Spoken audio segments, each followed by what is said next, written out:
أما بعد فإن خير الحديث كتاب الله وخير الهدي هدي محمد صلى الله عليه وسلم وشر الأمور محدثاتها وكل محدثة بدعة وكل بدعة ضلالة وكل ضلالة في النار فقد قال الله تبارك وتعالى في كلامه المجيد وفرقانه الحميد أعوذ بالله من الشيطان الرجيم يا أيها الذين آمنوا هل أدلكم على تجارة تنجيكم من عذاب عليم تؤمنون بالله ورسوله وتجاهدون في سبيل الله بأموالكم وأنفسكم ذلكم خير لكم إن كنتم تعلمون يغفر لكم ذنوبكم ويدخلكم جنات تجري من تحتها الأنهار ومساكن طيبة في جنات عدن وذلك هو الفوز العظيم بسم الله الرحمن الرحيم قل إن كان آباؤكم وأبناؤكم وإخوانكم وأزواجكم وعشيرتكم وأموال اقترفتموها وتجارة تخشون كسادها ومساكن ترضونها أحب إليكم من الله ورسوله وجهاد في سبيله فتربصوا حتى يأتي الله بأمره والله لا يهدي القوم الفاسقين চলে গেল কেন লাইটওয়ালা ওকে যে আমাকে দেখা করতে বলেছি কোথায় গেল ওখানে আসুক আমাকে দেখা করুক কোথায় গেল লাইটওয়ালা ও সামান্য চোখে পড়েছে তো ব্যাঙের মতো লাফাইছিল আমি কি গরু আছি ওটাকে নিব চোখে হ্যাঁ সামান্য চোখে পড়েছে তো লোকটি গরুর মতো লাফাইছে এটা আমি গাধা আছি যে চোখে নিব কি ও বারণ করছে তা আমি কেন করছি পাপ করে এসেছিলাম আমি যে এত পাওয়ার আমাকে নিতে হবে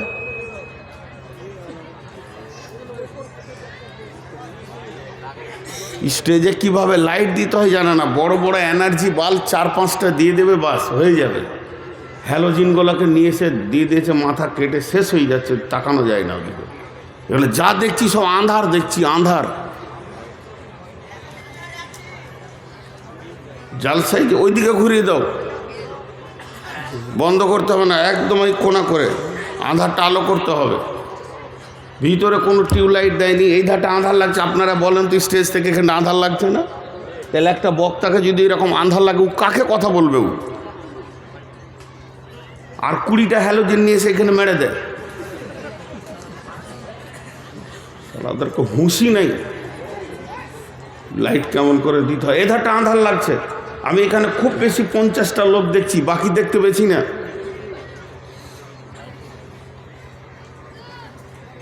কি রকম ধরনের লাইট দিয়েছো তুমি যে এখানে লাইট হচ্ছে না? বুদ্ধি দিচ্ছি, আমার বুদ্ধিটা শোনো। ওই হ্যালোজিনটা জ্বালো, এই দিকে জ্বালো, কিন্তু মানুষের চোখে না পড়ে, ওপরে তিরপলে মেরে দাও। ওপরে তিরপলে মারলে ওই ছায়াটা নিচে আসবে, কারোর চোখেও লাগবে না, অথচ লোক দেখা যাবে। আর ওই হ্যালোজিনটা এই দিকে দাও, ওই হ্যালোজিনটা ওই দিকে দাও, কিন্তু ওপর দিকে, এরকম ওপর দিকে গাছের ডালের দিকে দিয়ে দিতে হবে, মানুষের চোখে লাগবে না, নিচে আলো আসবে, সবাইকে দেখা যাবে। সোনামানিক ভালো করে বুদ্ধি দিছি, ওপর দিকে মারতে হবে। আর এই লাইটটা এই তিরপলের গাছের উপর দিয়ে মারতে হবে, তাহলে লোকটি দেখা যাবে। আর এরপরে যেখানে জালসাই যাবে টিউবলাইট দেবে, এখানে এনার্জি বড় বড় বাল্ব দিয়ে দেবে, কারো ডিস্টার্ব হবে না।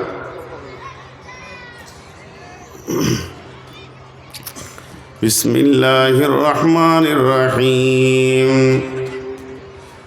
ওয়ান আয়েশা রাদিয়াল্লাহু তাআলা আনহা قال عن النبي صلى الله عليه وسلم يبتجيس الكعبة فإذا كانوا ببيداء من الأرض يخسف بأولهم وآخرهم قالت قلت يا رسول الله كيف يخسف بأولهم وآخرهم قال يخسف فيهم أسواقهم ومن ليس منهم قال رسول الله صلى الله عليه وسلم يخسف بأولهم وآخرهم ثم يبعثون على نياتهم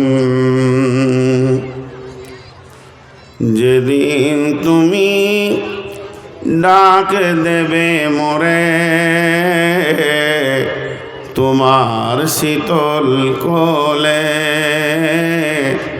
ঘুমায়ে পড়িব তোমারে বক্ষে সারা বিশ্বের মায়া ভুলে অগো কবর গাহের মাটি দুনিয়ার সব মায়ার পেছনে তোমারে জেনেছি খাঁটি অগো কবর গাহের মাটি।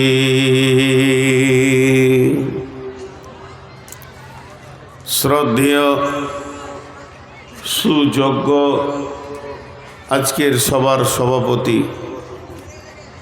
উপস্থিত আলেম ও দূর দূরান্ত থেকে আকাশের তারকা সাদৃশ্য আলেম ওলামাবৃন্দ এবং সুপ্রিয় অতিথিবৃন্দ, সামনে আমার দিনদার ইমানদার মমিন ভাই সকল, পর্দা থেকে সুন্নেওয়ালি মোমেনা মা ও বোনেরা,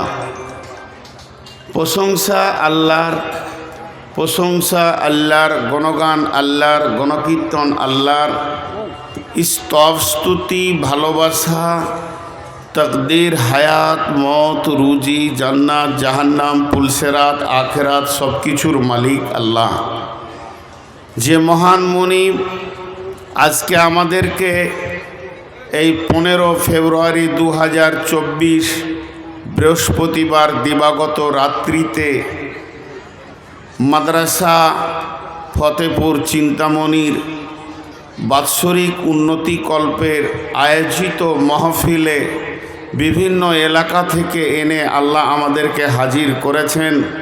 এর জন্যে আমরা সেই মহান মুনিবের দরবারে একবার প্রাণ খুলে শুকরিয়া আদায় করি, মহব্বতের সঙ্গে বলি আলহামদুলিল্লাহ। দরুদ ও সালাম বর্ষিত হোক আখিরি পয়গম্বর নবিকুল শিরোমণি ইমামুল আম্বিয়া নবী মুহাম্মদ রাসূলুল্লাহ সাল্লাল্লাহু আলাইহি সাল্লামের ওপর। আল্লাহুম্মা আমিন, আল্লাহুম্মা সাল্লি আলাইহি, আল্লাহুম্মা বারিক আলাইহি।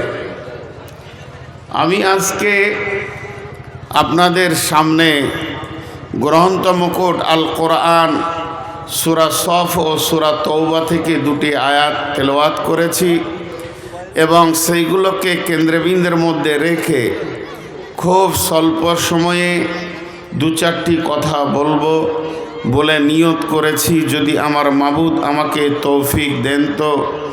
ওমা তৌফিকি ইল্লা বিল্লাহি আলাইহি তাওয়াক্কালতু ওয়া ইলাইহি উনীব। মোহতারাম ভাইও আজিজ ও বুজুর্গ দোস্ত, আমি আমার বক্তব্যের প্রারম্ভে আপনাদের একটু দৃষ্টি আকর্ষণ করছি। বেশ কিছু লোক দাঁড়িয়ে আছে, ওনাদের দাঁড়ানোটা দোষ নাই। আমার যতটুকুন আইডিয়া, ওনাদের পায়ের নিচে বসার মতো জায়গা নাই, আর যদিও বসার মতো জায়গা আছে তো চেয়ারের পেছনে হয়ে গেছে। এখন ওদের ব্যাপারে এই জালসা কমিটি, মাদ্রাসা কমিটির কাছে আমার আবেদন, মেহমানের ব্যাপারে যথেষ্ট সজাগ হতে হবে। ইসলাম মেহমানের ওপরে অনেক অনেক সজাগ এবং এর ওপরে গুরুত্বপূর্ণ ইসলাম কথা বলেছেন। বিধায় আপনারা দেখেন লোকগুলোকে বসানোর চেষ্টা করেন। আর এই সামনে যদি কিছু দেওয়ার মতো থাকে তো দেন, আপনারা একটু চেপে বসেন। যারা দাঁড়িয়ে আছে ওরা যেন বসতে সুযোগ পায়। আর বিশেষ করে এই দিকে চারখানা চেয়ারকে এইদিকে আসতে হবে। আপনারা চেয়ারে যারা বসে আছেন থাকেন, কিন্তু একবার পেছন দিকে তাকিয়ে দেখেন যে আপনার পেছনের লোকটা নিচে বসে আছে কি। যদি থাকে তো আপনাকে উঠতে হবে, কারণ আপনি একটা মানুষের ডিস্টার্ব করতে পারেন না। এ হক আল্লাহ আপনাকে দেয়নি। ও চেয়ার পাছাই নিয়ে দৌড়লে হবে না, চেয়ার নিয়ে এইখানে আসতে হবে একদম। এই চারটা চেয়ারকে উঠতেই হবে, বাবজি কোনো ব্যাপার নেই। বসতে ঠিক জায়গায় পারেন নাই, আল্লাহর রাস্তে উঠেন। আপনারা মানুষের সুযোগ করে দেন বসার, মানুষকে ভালোবাসেন। আর মা বোনেদেরকে বলছি, আপনাদেরকে আধুনিক প্রজেক্টের মাধ্যম দিয়ে ছবিতে দেখানো হচ্ছে। আপনারা ছবিতে দেখেন এবং কানকে খুলে রাখেন। তো আমি আল্লাহর কাছে শুকরিয়া করব এবং আল্লাহর কাছে এতটুকু আমার বিশ্বাস, আমার রব আপনাদেরকে কিছু বোঝার তৌফিক দান করবেন ইনশাআল্লাহ। এখন আমি আমার বক্তব্যের দিকে আগাতে শুরু করছি। আপনারা একটু আগে বসেন, একটু আগে বসেন। জি আচ্ছা, ইউটিউবারদের ভিতরে টপ 10 কে আছে? এখানে আছে টপ 10? বাংলাদেশের, এখানকার নয় না? আচ্ছা ঠিক আছে, আপনারা একটু আগিয়ে বসেন, আগিয়ে বসেন। আমি আপনাদের সামনে এবার বক্তব্যের জগতে আগিয়ে যাচ্ছি। কিছু প্রশ্ন কিছু কারণে থেকে যায়। আজকের বক্তব্যের বিষয়টা হচ্ছে আত্মসমালোচনা, নিজের দোষকে নিজে খুঁজে বের করা। পৃথিবীর বুকে মহৎ ব্যক্তি ওই, পৃথিবীর বুকে মহৎ ব্যক্তি ওই যে নিজের বিচার নিজে করতে পারে। আমি অন্যায় করেছি এটা সে জবান দিয়ে বলতে পারে। পৃথিবীর মধ্যে দামি ব্যক্তি ওই যে নিজের বিচার নিজে করতে পারে। সাহাবা রাদিয়াল্লাহু মাজমাইনদের ভিতরে একে ওপরে কখনো উঁচু নিচু ছোট কথা হয়ে গেছে, বড় কথা হয়ে গেছে, কিন্তু যখন তারা বলেছেন পরে পরেই তারা অনুশোচনার জগতে পৌঁছে গিয়ে একে ওপরে সন্ধি করেছেন, আপোষ করে নিয়েছেন। যেমন একটা কথা আপনাদেরকে বলি, আবু বাকারের মতো ব্যক্তি একটু রাগান্বিত হয়ে কথা বলেছেন। সেই আবু বাকার আবার রসুলকে বলছেন, ইয়া রাসূলুল্লাহ, আমি অমুকের সঙ্গে একটু রাগারাগি করে ফেলেছি, আপনি আমাকে আপোষ করে দেন। আমার এই ত্রুটিটা, আমার এই ভুলটা হয়ে গেছে, এর জন্য আমি তার কাছে ক্ষমা চাইছি। সেই ব্যক্তিকে ডেকে বলা হলো, হয় তুমি আমাকে মাফ করো, না হয় তুমি আমাকে গালি দাও, না হয় তুমি আমাকে তোমার মতো করে কিছু একটা বলো, যাতে ওপর দিকে তুলেন, ওপর দিকে তুলেন, ঠিক দিয়েছেন তো, যাতে করে আমি যেন মাফ পেয়ে যাই। তো পৃথিবীর বুকে এই মহৎ ব্যক্তিটা পাওয়া খুব মুশকিল। পৃথিবীর ব্যক্তি এখন বর্তমানে কোন মিজাজে চলে? আমি ঠিক আছি, তুই ঠিক হগা। কেউ নিজের ভুল দেখতে পায় না, কেউ নিজেকে কোনো দিন আয়নাতে দাঁড়িয়ে দেখে না। আজকে চায়ের দোকানে বলেন, মার্কেটে বলেন, বাজারে বলেন, বাস স্ট্যান্ডে বলেন, বাসের সিটে বসে বলেন, ট্রেনের সিটে বসে বলেন, সারা দুনিয়ার সমালোচনাতে ভর্তি হয়ে যাচ্ছে। কিন্তু আমি যে ভুল করেছি, আমার ভিতরে ভুলে গাদা আছে, এইটা কেউ খুঁজে পায় না। শেখ সাদি আলাইহি রাহমা বলছেন, তোমার হাতে 5টা আঙ্গুল। কত সুন্দর কথা! একজন বড় দার্শনিক বলছেন, তোমার হাতে 5টা আঙ্গুল, একটা আঙ্গুল লোকের দিকে দাও। যখনই তুমি একটা আঙ্গুল লোকের দিকে দিবে, আর একজন ওপর দিকে চলে যাবে, আর 3 জন তোমার দিকে আসবে। তার মানে ই বদ, ও চোর। মা বোনকে বলছি, ওই মেয়েটি খারাপ, ওই মেয়েটি নোংরা, এর চরিত্র খারাপ, ও খারাপ, এ খারাপ। এই লোককে খারাপ দেখছে যেটা, সেটা একটা আঙ্গুল, আর নিজের বুকের দিকে রয়েছে 3টে আঙ্গুল। সে যদি 4 আনা খারাপ, তাহলে তুমি হচ্ছ 12 আনা খারাপ। আর একজন বলছে, আমি সাক্ষী আছি, ওপরে আল্লাহ আছে। তুই কথা বলার আগে ভাব, কোরআনে আছে ওয়াইদা কুলতুম ফাদিলু, সূরা আনআমের ভিতরে, যখন তুমি কথা বলবে তো ইনসাফ, আদল, বিচার, বিচার্য জ্ঞানকে সামনে রেখে কথা বলবে। কারণ ও খারাপ যে তুমি বলছো, একটু ভেবে দেখো, ওপরে আল্লাহ আছে, আর আমিও সাক্ষী রয়েছি। ওপরে আল্লাহ আছে, আমিও সাক্ষী রয়েছি। তুমি লোকের ভুল দেখছো, তুমি কি নিজেকে কোনো দিন ভুলের দাঁড়িতে চাপিয়েছো? তুমি কি কোনো দিন নিজেকে একবার তোলাতে ওজন করে দেখেছো যে আমি কোন পজিশনে দাঁড়িয়ে আছি, পৃথিবীর মাটিতে আমার পজিশনটা কি, আমার জায়গাটা কি? কিছু লোকই আছে সমালোচনা করতে ভালোবাসে। আজকে আমি একটা বড় দুঃখ করে কথা বলছি। হ্যাঁ, দাঁড়ান দাঁড়ান, এখন বানতে দেন, সবর করেন। তাহলে আমার সবর কতটা? আপনাদের সবাই মিলে ভাগ করে নেন, আর আমাকে 1-2 দিয়েছে। তাহলে চিন্তা করেন, এইগুলো যখন বাঁধে তো বিবেক থাকে না ওদের।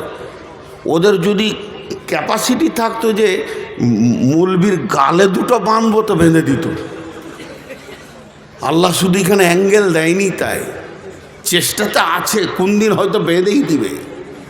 হ্যাঁ, কোথাও লাইট বাঁধতে হয় এটা জানে না। তো আপনারা আমার দিকে ধ্যান দেন, এখন খুব গুরুত্বপূর্ণ কথা বলছি।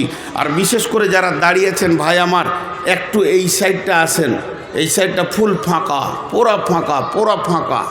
আপনারা দাঁড়িয়ে থেকে শুনবেন কেন? আমি কোরআনের আয়াতের লক্ষ্যে এগিয়ে যাচ্ছি, সবাই খেয়াল করেন, সবাই খেয়াল করেন। আর বসেন, এত তাড়াতাড়ি পেশাব পায়খানা লেগে যাচ্ছে, তাহলে কি করে কি হবে? তো নিজের ত্রুটি আমরা নিজে খুঁজে পাই না, নিজের ত্রুটি। আবু বকর তিনি নিজের হাতটাকে নিজের বুকে মারছে, বুকে মারছেন, আর কি বলছেন? আবু বকর মুনাফিক, আবু বকর মুনাফিক, আবু বকর তুই মুনাফিক। কত অনুশোচনা! আবু বকর তুই মুনাফিক, আবু বকর তুই মুনাফিক, আবু বকর তুই মুনাফিক। এটা বলছেন আর ধরতে রয়েছেন। ধরতে ধরতে ধরতে ধরতে নবীজির কাছে যাচ্ছেন, মসজিদে নববীতে। নবীজি বলছেন, আবু বকর তোমার এত হতাশা কেন? তুমি নিজেকে হতাশায় রয়েছো কেন? আবু বকর বলছেন, দয়ার নবী গো, আমি আপনার মজলিসে বসে বসে অঝোর নয়নে কাঁদছিলাম।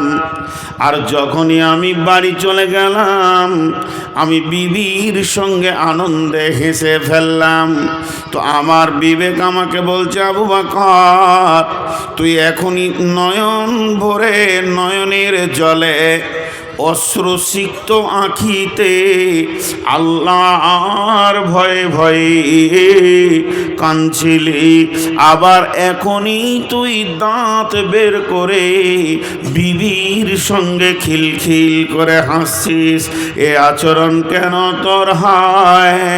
তাই আবু বকর বলছেন, নবী গো, আমি নিজেকে সন্দেহ করছি আমি মুনাফিক। বিশ্বনবী বললেন, আবু বকর, বিবির সঙ্গে হাসা হলো ইবাদত, বিবিকে আনন্দ দেওয়া হলো ইবাদত, বিবির সঙ্গে খেলা করাটাও ইবাদত, বিবির সঙ্গে কৌতূহল করাটাও ইবাদত। অতএব আবু বকর, তুমি মুনাফিক নও। আমার মজলিস আর বাড়ি দুটায় যদি বারবার এক হয়ে যায়, তাহলে কোনো মানুষ আর সংসার করতে পারবে না। আবু বকর, তুমি মুনাফিক নও। কত অনুশোচনা! বিশ্বনবী বলছেন, হানিয়াল লেখা উমার, উমার রে, এসো সুসংবাদ লাও। উমার বললেন, কি সুসংবাদ? নবীজি বলছেন, উমার, আমার উম্মতের ভিতরে, আমার উম্মতের ভিতরে, আমার উম্মতের ভিতরে যে লোকগুলি একদম পাক্কা জাহান্নামী হয়ে গেছে, জাহান্নাম চলে যাবে, এই রকম ৭০,০০০ লোককে আমার রব ক্ষমা করে জান্নাতে দেবেন। হযরত ওমর খুশিতে চোখের পানি বের হয়ে গেল, খুশিতে, এবং বলছেন, দয়ার নবী গো, এটা সুসংবাদও বটে, আবার দুঃসংবাদও বটে। নবীজি বললেন, সুসংবাদ বুঝলাম, কিন্তু দুঃসংবাদ বুঝলাম না উমর। উমর বলছেন, নবীজি গো, আপনার যতগুলি উম্মত পৃথিবীতে আছে, তার মধ্যে ৭০,০০০, তার মানে গণনাই যেন কম হয়ে গেছে। আল্লাহকে বলে কি বাড়ানো যাবে না? নবীজি বললেন, উমর, সুসংবাদ লাও। আবার সংবাদ এলো, ওই ৭০,০০০-এর প্রত্যেকটির সঙ্গে ১,০০০ করে আল্লাহ আবার বরাদ্দ করেছেন। উমর বললেন, এটাও মনে হচ্ছে নবীজি আর একটা কি বাড়ানো যায় না? বিশ্বনবী বললেন, উমর রে, সে তার সঙ্গে আবার ১০,০০০ করে দেবেন, প্রত্যেকটির সঙ্গে ৩ বার বলা হয়ে গেল। হযরত উমর বলছেন, ইয়া রাসূলুল্লাহ, যদি আর একটু বরাদ্দ করা যায়। আল্লাহর নবী বললেন, উমর, শেষ সুসংবাদটা নিয়ে নাও। জান্নাতীরা জান্নাতে, জাহান্নামীরা জাহান্নামে, জান্নাতীরা জান্নাতে, জাহান্নামীরা জাহান্নামে। কিয়ামতের ময়দান গুটিয়ে যাবে, আরশ গুটিয়ে যাবে, সিংহাসন গুটিয়ে যাবে, জাহান্নামীরা জাহান্নামে কষ্ট পাবে। এই অবস্থায় আমার রব তার ২খানা হাতকে জাহান্নামের ভিতরে ভরবেন, আর এই রকম করে মুষ্টি করবেন। এই রকম নয়, এই রকম নয়, এই রকম নয়, এই রকম নয়, এইভাবে ধরবেন, আর ৩ মুষ্টি বের করে তাদেরকে গোসল করিয়ে আপনার আবে হায়াতে তাদেরকে গোসল করিয়ে আমার রব ৩ মুষ্টি জান্নাতে দেবেন। উমর রে, ওই মুষ্টিটা এমন হবে যার ভিতরে কালেমা ছিল, ঈমান ছিল না, শিরকের ময়দানে পা দেয়নি, ওই লোকটাও ওই মুষ্টির ভিতরে চলে আসবে। এবার উমরের ভাষাটা শুনেন। উমর ডুকরে কেঁদে উঠলেন খুশিতে। আর বলছেন ইয়া রাসূলুল্লাহ আপনি দোয়া করে দেন আমি উমার যেন আল্লাহর মুষ্টিতে চলে আসতে পারি। অনুশোচনা কি ছিল? আমি একটা জায়গা নিয়েছি, গোটা ঘটনাটা শোনানোর একটাই উদ্দেশ্য, যার ব্যাপারে রসুল বলছেন লাউ কানা বাদি নবিয়ান, আমার পরে যদি কেউ নবী হতো কানা লাহু উমার, সেটা উমার হতো। তাহলে ওই লোকটা আবার বলছে ইয়া রাসূলুল্লাহ আপনি দোয়া করেন যেন আমি মিষ্টির ভিতরে চলে আসতে পারি। তার অনুশোচনাটা কি ছিল? নিজেকে কি ভাবতো? নিজেকে কত হিয়ানত ভাবতো, কত হেকারত ভাবতো।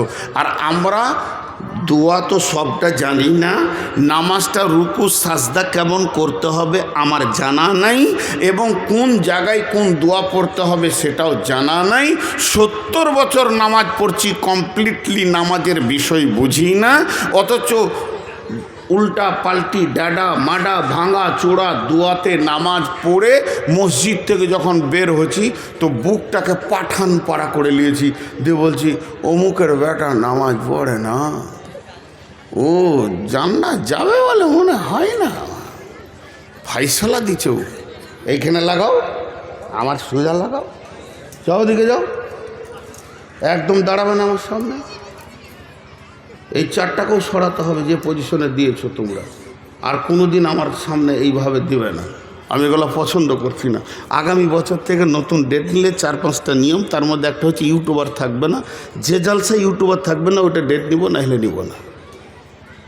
আর পারছি না, কি থানবিল দিয়েছে জানেন, আমি জবান দিয়ে বলতে পারবো না। আমি ওই জন্য বললাম যে টপ 10টা কোথায়, ওকে আমি বাংলাদেশেই ধরবো, সিআইডি দিয়ে ধরবো। বাংলাদেশের সিআইডি হেড আমার বন্ধু। কি থানবিল দিয়েছে যেটা আমি জবান দিয়ে বলতে পারছি না। আমি এত বক্তা এত কথা বলি স্বামী স্ত্রী, তারপরও কি নোংরা নোংরা ভাষা। জি ছি ছি ছি ছি ছি ছি, এই করে টাকা করে খেতে হবে কে বলেছে ওদেরকে? কোথায় নোংরা শুইয়ে দিয়েছে, কি করেছে। সাদা সিধে বক্তার ছবি থাকবে, দুটা সিনসিনারি দিলে ঠিক আছে, মক্কা মদিনার তেমন করে দিয়েছে, ইংরেজদের চুমা চাট্টি দিয়ে। আমি কোথা বলেছি ওকে এই ভাষাগুলো আমার জীবনে ব্যবহার করিনি? ওকে আমি ধরছি, ও ঠিকানাটা বের করে দিতে পারবে কেউ? তোমরা তো বার করতে পারো, বের করে আমাকে হোয়াটসঅ্যাপে দিও তো।